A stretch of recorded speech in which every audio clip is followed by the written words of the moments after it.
ৰঙিয়াত চাউলিন কুংফু উচু কেন্দ্ৰ মুকলি। চাউলিন কুংফু উচু সমৰ কলাৰ উন্নত ধৰণৰ আন্তঃৰাষ্ট্ৰীয় মানৰ ছাত্ৰ-ছাত্ৰী তথা যুৱক-যুৱতীসকলক প্ৰশিক্ষণ দিয়াৰ উদ্দেশ্যে ৰঙিয়াৰ ৮ নম্বৰ ৱাৰ্ডত প্ৰগতি সোণালী ভৱনত এটা প্ৰশিক্ষণ কেন্দ্ৰ মুকলি কৰা হয়। উক্ত কেন্দ্ৰৰ ফিটা কাটি মুকলি কৰে ৰঙিয়াৰ আৰক্ষী অধীক্ষক বিশ্বজিৎ ডেকাই। সামান্য মাচুল পৰিশোধ কৰি ৰঙিয়াৰ স্থানীয় যুৱক-যুৱতী তথা ছাত্ৰ-ছাত্ৰীসকলে এই প্ৰশিক্ষণ গ্ৰহণ কৰিব পাৰিব বুলি জনাইছে আন্তঃৰাষ্ট্ৰীয় খেলুৱৈ মবিদুল ইছলামে। কেন্দ্ৰটোৰ আহ্বায়ক দীপাংকৰ কলিতা আৰু সাংস্কৃতিক কৰ্মী জ্যোতিৰ্ময় কলিতাই আঁত ধৰা উদ্বোধনী অনুষ্ঠানত উপস্থিত থাকে ৰঙিয়া পৌৰসভাৰ উপ পৌৰপতি বিদ্যুৎ ডেকা, আৰিমত্ত উচ্চতৰ মাধ্যমিক বিদ্যালয়ৰ ভাৰপ্ৰাপ্ত অধ্যক্ষ নয়নজ্যোতি দাস, সমাজকৰ্মী কৰুণা শৰ্মা, মুৰ্তাজৰ ৰহমান, হিলাল আহমেদকে ধৰি ৰঙিয়াৰ কেইবাগৰাকীও সংবাদকৰ্মী, বিশিষ্ট ব্যক্তিৰ লগতে কেন্দ্ৰটোত নামভৰ্তি কৰা ছাত্ৰ-ছাত্ৰীসকল। হয়, নমস্কাৰ।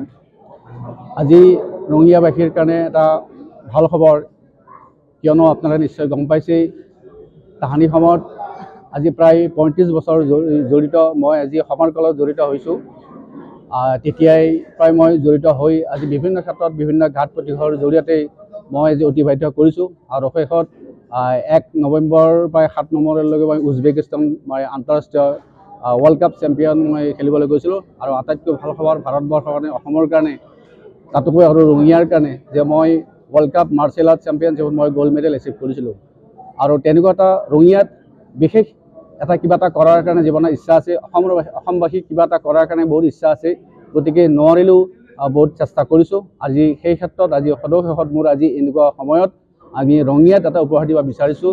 আজিৰ অসমৰ বিভিন্ন সময়ত বিভিন্ন পৰিৱেশত যি অৱস্থা, জৰ্জৰিত অৱস্থা, ল'ৰা ছোৱালীসকলৰ উচ্ছৃংখল, তেনেকুৱা সময়ত মই বহুত প্ৰয়াস কৰিছোঁ।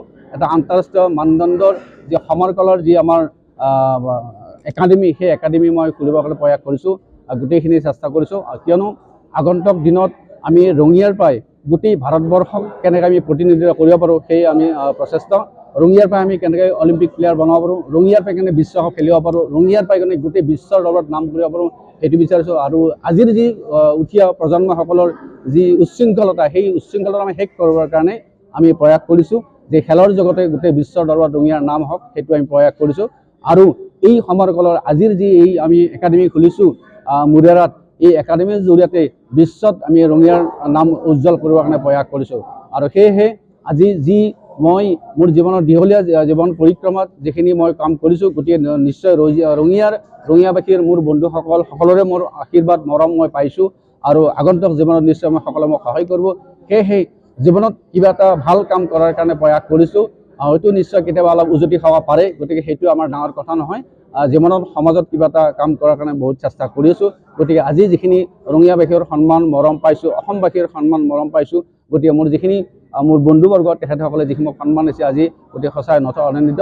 আৰু আগন্তুক দিনত মই বহুত চেষ্টা কৰিছোঁ কেনেকৈ আমি ৰঙিয়াত উজ্জ্বল কৰিব পাৰোঁ, ৰঙিয়াৰ পৰা কেনেকৈ ৱৰ্ল্ড কাপত চেম্পিয়ন হ'ব পাৰোঁ, ৰঙিয়াৰ পৰা কেনেকৈ অলিম্পিক মোৰ নিচিনাকৈ অলিম্পিক খেলিব পাৰে, ৱৰ্ল্ড কাপত সেইকাৰণে মই প্ৰচেষ্টা কৰিছোঁ। সেইকাৰণে গতিকে আজিৰ যি আপোনালোকৰ মিডিয়া বন্ধুসকলৰ জ্যেষ্ঠসকলে আমাক সন্মান দিলে, তাৰ কাৰণে অশেষ ধন্যবাদ জ্ঞাপন কৰিছোঁ। News desk report, Assam time. ঘৰত আনন্দ আৰু সম্পৰ্কৰ চমক বজাই ৰাখিবলৈ জৰুৰী হৈছে সকলো আনন্দময় মুহূৰ্তত মৰমৰ উপহাৰ দিয়াটো। সেইবাবে মধুশ্ৰী জুৱেলাৰ্ছে আনিছে সকলো ৰঙীন ক্ষণৰ বাবে বিশেষ গহনা। হীৰাৰে হওক, সোণৰে হওক বা ৰূপৰে হওক, শ্ৰেষ্ঠ ডিজাইনছ আৰু হলমাৰ্কযুক্ত গহনাই ৰাখে সম্পৰ্কক নিখুঁত। তেনেহ'লে আজিয়ে আনক আনন্দ মধুশ্ৰী জুৱেলাৰ্ছৰ সৈতে। যোগাযোগ কৰক 7002800341 নাইবা ভিজিট কৰক LNB ৰোড, নলবাৰী, অসম।